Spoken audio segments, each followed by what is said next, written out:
All right. Hi, I'm Karen Newnam. I actually have the pleasure today of sharing the stage with Dr. Murphy, and I wanted to take a moment to talk to you about Dr. Murphy and Globe and some of the things we're doing, and then we'll dive right in and hear from him.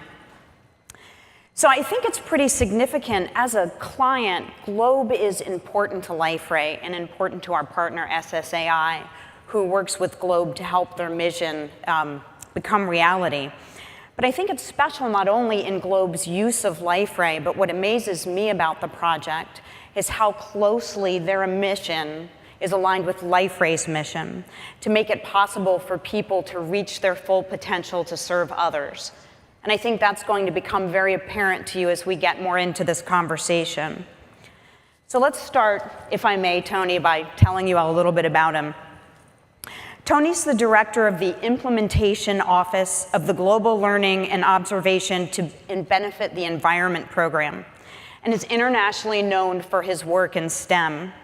He was born in Killarney, Ireland, and came to the US for graduate studies in science and environmental education in 1991, and good for us has made this his home ever since. Tony's been an associate with the Globe program since its implementation.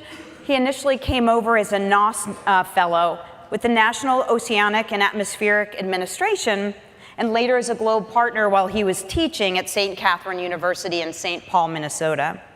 It was actually during this time that Tony founded and served as the executive director of the National Center for STEM Education. His work as the director of the Globe Implementation Office, which actually administers the program worldwide through 6 regional offices, brings him full circle back to this program that's meant so much to him. It allows him to actually engage students worldwide to learn more about earth science through hands-on interaction and really to become the future stewards of the earth. Globe is now implemented in 119 countries around the world through partnerships with ministry and boards of education and the US Department of State. From the Implementation Office in Boulder, Colorado, with the support of NASA Earth Mission Directorate in Washington, the program has become the world leader in earth science education. So it is my pleasure and a big thank you to introduce you to Dr. Murphy, and thank you also to SSAI for helping Dr. Murphy and the Globe realize its mission.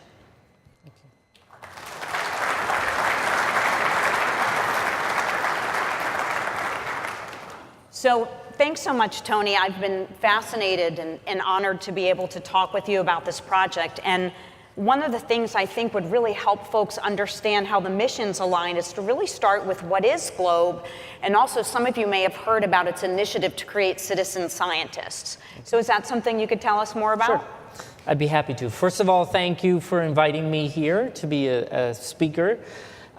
Globe is Global Learning and Observations to Benefit the Environment, and so as its name implies, it's really a way of engaging with citizens primarily at the younger age level initially, which was K-12, to really get them engaged in science and to help them understand the role of science in society, and particularly around the environment, the natural environment. So STEM, which is science, technology, engineering, and math, really plays a major role in part of our program, and we in turn play a part in that.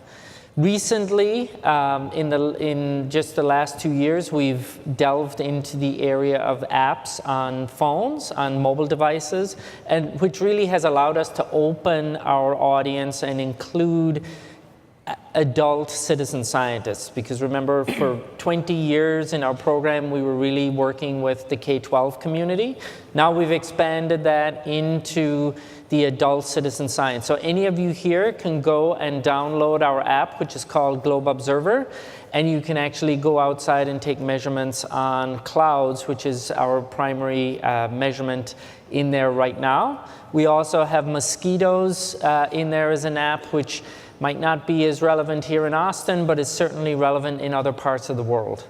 Excellent. And can you tell us, I know you got a lot of publicity around the eclipse and the app that was used. How many folks were using the application, and what kind of data did that provide you to help affect the sciences?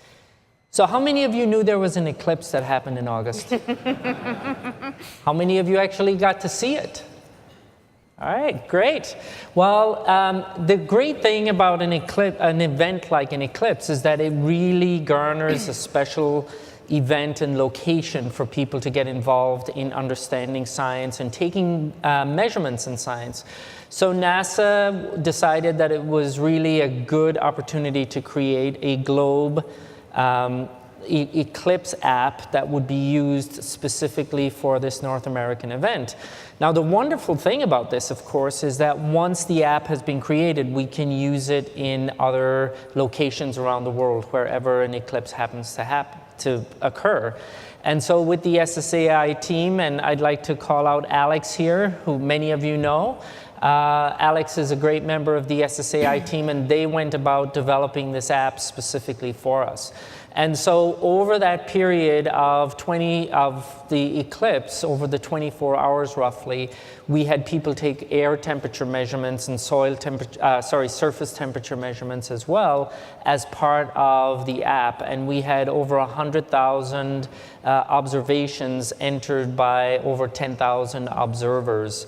And this was really incredible to get that number of people involved in a single natural phenomenon. And it wasn't just here in North America, but we also had participants from some of the from Latin and Southern American countries. So it was really, really exciting. Our next plan, and working with SSAI, we hope we can do this, is to translate the app, because the next solar eclipse, full solar eclipse, will be in South America. In Argentina and Chile are the two main countries that it's going to cover. So we're hoping that with our community down there, we will be able to get a similar engagement level for that particular event. That's excellent. We were talking before we started about the channel. For those of you who know me, I like to call myself a channel enthusiast. And I really look at this application as a way to do what the channel does for Liferay, right? It allows Tony and his colleagues to really expand their scientific data collection in a way that they couldn't do. You couldn't go hire, unfortunately, thousands of scientists to collect this data. But because of the application and its ease of use, they've created a channel for getting that information back, and I think that's pretty fascinating. Right, and you can see in some of the slides there, our community is all over the world. As Karen said, we have 119 countries involved in the program. Our database actually contains over 146 million measurements, which is pretty phenomenal to get that level of engagement over 20 years.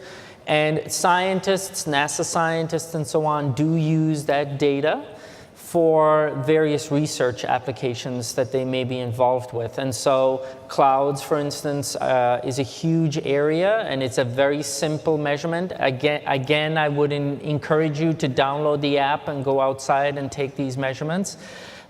Because they are very useful to the scientific community. And there are not enough graduate students or even enough scientists to do this. So engaging people in really understanding how their environment works is really very, very important. And then also giving them an entryway into science. Absolutely. I'll take just a moment before we move on, because I find it fascinating also, and maybe it's just me, but when we talk about the research you're doing on mosquitoes and its effect on health sciences, could you take just a moment to tell us a little bit more about what that looks like? Sure. So just as Brian talked a little bit about the community of Liferay, the Globe community is an awesome community. It's a very active and engaged community.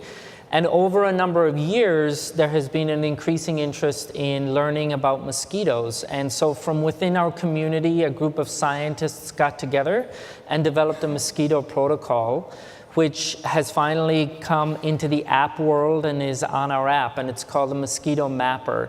And in certain countries that do have issues around Zika and some other vector-borne diseases, the MosquitoMapper app allows them to actually map the location of these species and then to eradicate them, because in many cases these mosquitoes tend to breed in areas of water that are contained in tires, waste tires, or lids of jars or so on. And so once they've mapped the location, we encourage them to eradicate that species of mosquitoes so that they can't carry that disease anymore or infect other people.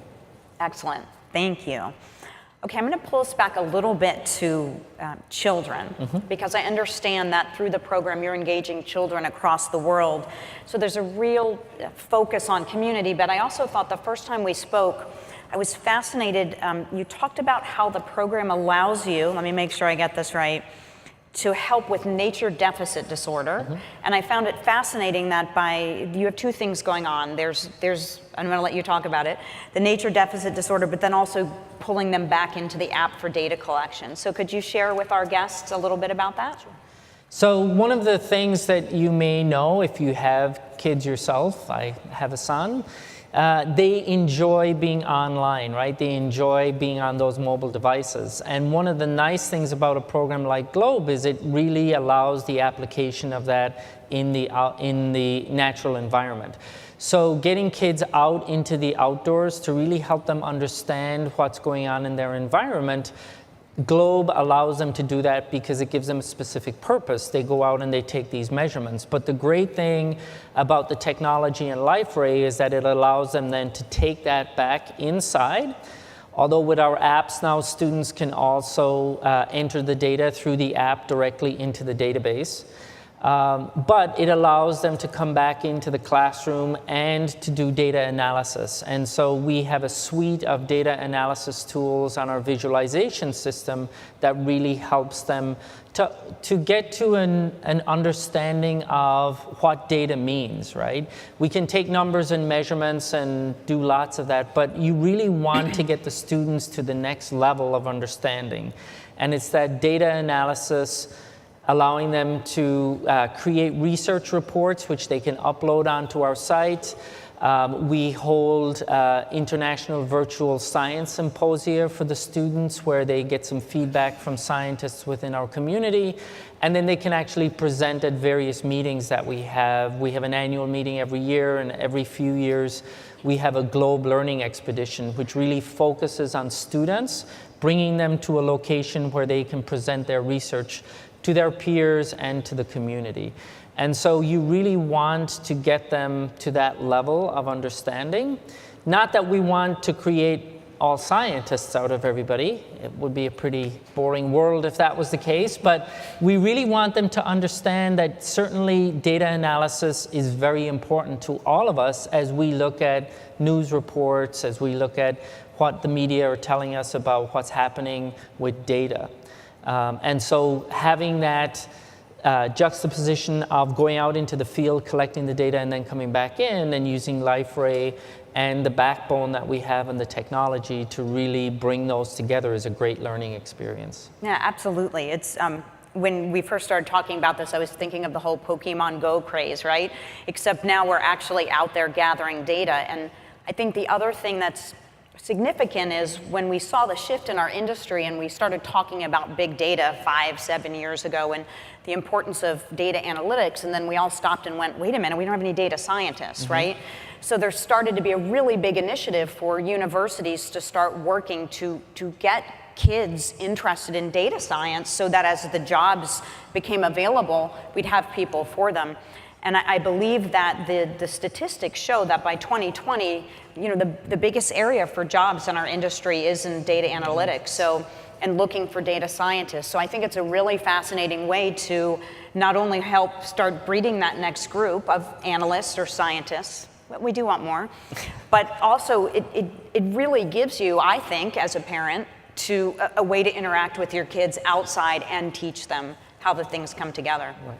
It's a really great program. So we'll shift just for a moment because I was talking about how our missions really align well.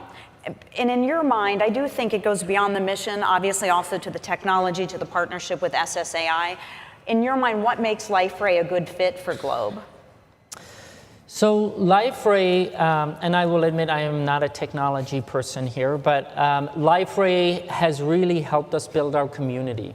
It has allowed, through some of the systems that it has in place, to really allow us to let the community take charge of the program and to give them some capabilities that they did not have under our previous technology system.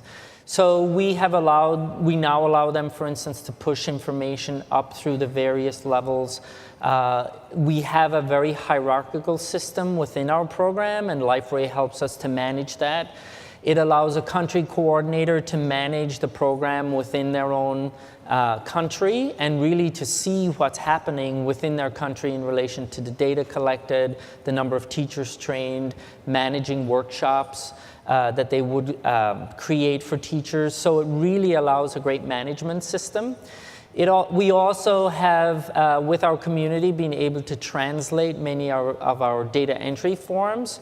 Globally within the program, we have 9 languages, material translated into 9 languages for our global community, because we are a global community, as our name implies, and so having that capability to be able to translate and easily allow our community to manipulate the backbone system, the Liferay system, has really helped to engage people more within our community. As Karen said, I've been involved with the program since the very beginning in various ways. And this new technology, and as technology evolves, has really allowed the community to become more involved than it has ever been in the past. And so kudos to Liferay for allowing us to do that. Gosh, kudos for you. It's a good partnership. Yes. So one of the things that always resonates with me as well is when we talk about the fact that you really are a nonprofit funded by the federal government. And when we look at working with the federal government, it's always important to think about mission, especially as a marketer, right? How do we talk to the federal government's mission? And it amazes me when you look at all of the new government policy and the mandates and the mission around citizen engagement, what this really does. So when you think about it from an organization perspective, is that something on your mind, or is that something that Department of State and NASA are thinking about and you get to help them with their citizen engagement mission? So I think it's actually maybe a two-way street in that respect. We certainly get asked, because we've been involved with the program for over 20 years and the program has been around for 20 years, we do get asked, where should we go next in relation to it? And of course, the federal agencies are very crucial to that, because they do have this new level of engagement around citizen science. And so I think it's been a very good partnership in that respect of really looking where to go next. And so we do try to respond as rapidly as we can to various things. So this new mosquito initiative that has been, that really just grew from the program, even though it had, it had been in place for many years, it really received a lot of impetus when Zika came out, for instance. And so a sudden push came to get that protocol ready, get it out to our community so that they could get information to help scientists and health officials to really understand what was happening with populations of mosquitoes, where they were increasing, what could be done to really help that situation. So it's been, I think, a great partnership over the last 20 years between federal agencies and the GLOBE program in really creating some cutting-edge citizen science applications that has benefited all of us. All right, excellent. Okay, we're going to talk a little bit about what you have planned with Liferay. I know from Alex that you guys are getting ready to launch some pretty exciting new features to the website. Can you share any of that with us? So we're getting a whole new homepage system and some new web pages within our overall web space. This is very exciting because, again, we have working groups within our community that help to push us and continually push us, because this is what our community wants. They want new ways of doing things. They want the system to be more streamlined. They want it to be easier to use. So we are, with SSAI, we've gathered input from various groups, our stakeholders, the federal agencies, from our community, to really take us to a new level. And we will be releasing that over the next few months. And some of those include a calendar that everybody will be able to see on the page, and that calendar will be fed from other events that are within the website. We also have people want the website to be more dynamic and to really give them some information instantaneously. So we have a new animation that will allow people to see the extremes of data that people are collecting. So what's the driest region in our globe world? What's the wettest region in our globe world, or the wettest location?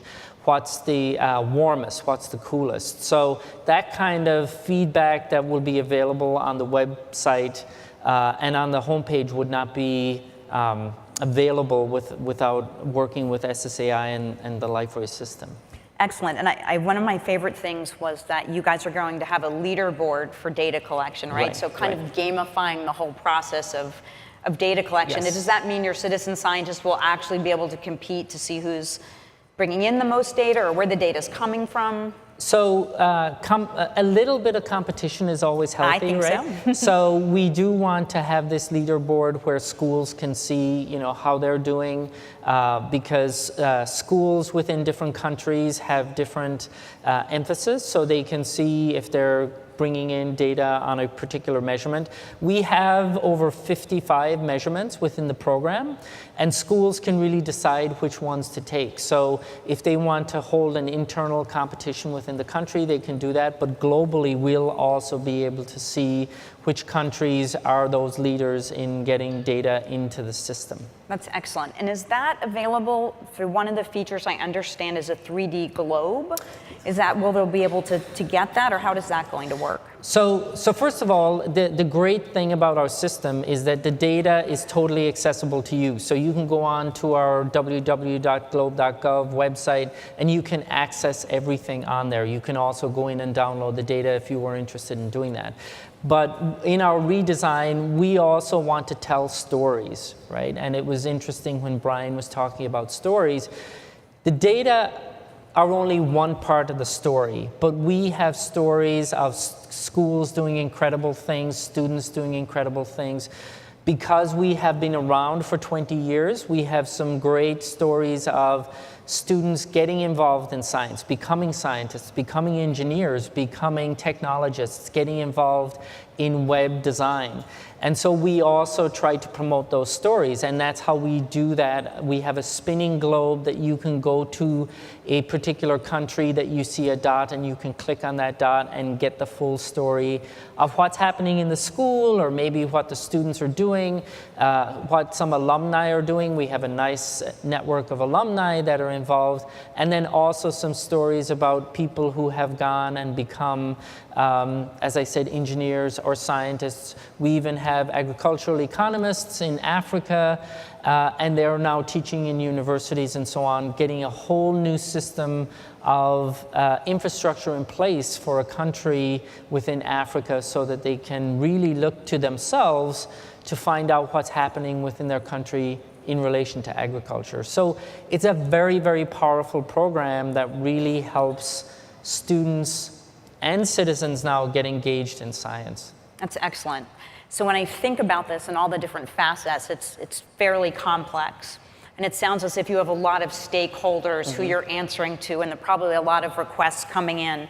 How would you say Liferay has helped you better organize and manage all these disparate pieces that have to come together to make the program successful? So it is a very complex program. It's very complicated. We have a lot of different moving parts. As you can imagine, with 119 countries involved, a lot of them do like to request, and within our community as well, we have a lot of technology requests, which go up through our technology working group. We have 4 working groups, but the technology one plays a crucial role. And then we talk with our colleagues at SSAI to really figure out what's possible given the resources that we have. But the nice thing about Liferay is because of that structure that we have programmatically with a hierarchy, which basically allows a country coordinator to administer the program within their country, the schools within their country, monitor the data and the amount of data coming in. That's really one of the powerful pieces of Liferay, because it allows us to give that power, I guess, or the administration, the management of that to the country coordinators. And the Liferay system is really a great way of allowing us to do that. That's fantastic. Okay, excellent. I'm going to go back to the whole concept of building Globe through a channel, because once again, that's what I do. And what can you tell us as folks here? How can we get engaged as citizen scientists or with our children and really help create that channel to expand the program? What advice would you give us to get started, you know, in case it's looking a little intimidating? How do we dive in and become scientists? Go to our website first. You can do that, or go to the Apple Store or the Android Store, and you can download our app there. And that really, I would always invite people to become involved through an experience first, right? Because that will help you to understand part of the program, and especially the data collection piece. Certainly data collection is an important part of the program. We like to get more people involved, but you know, after a while, if you're just entering data, what are you learning? And again, this is why we go on to the data analysis piece. And even as a citizen scientist, right? You go out, you download the Globe Observer app for clouds. You can go out, you can take a cloud measurement. But the really interesting thing and powerful piece about our app is that you can find out when a satellite is passing overhead that's taking that exact same cloud measurement. And then you can compare your measurement to the satellite measurement. And that's all on your mobile device. That type of power, when this program was being developed 20 years ago, there was no idea that this was going to be, that you would be capable of doing this. And that really helps to bring the power of the science into your hand and into your brain through understanding what the satellite is actually telling you and what you are comparing, or the measurement that you're taking in comparison to the satellite flyover. So those kinds of engagement tools are very, very important. Once you've taken that measurement, I would invite you to go to the main Globe website. There's lots of different information there on how you can get involved. If you're a scientist or an engineer and you're interested in working with kids, we have a Globe International STEM network that you can become involved with. Again, getting engaged yourself in taking measurements is great. Check out to see whether your kids are in a Globe school. If not, talk to your school about getting involved in the program, because this is a really great way of getting young kids inspired and interested and engaged in science. If you're in a company and you're looking for some outreach possibilities, again, this would be a great way to get involved with that.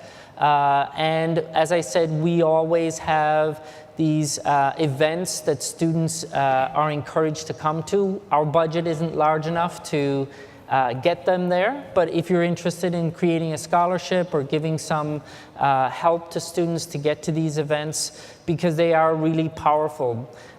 They're events where students from all over the world come to and really share not alone their Globe research and what they're learning about Globe, but about their own cultures and what's happening in their cultures, and getting that international perspective is very, very important.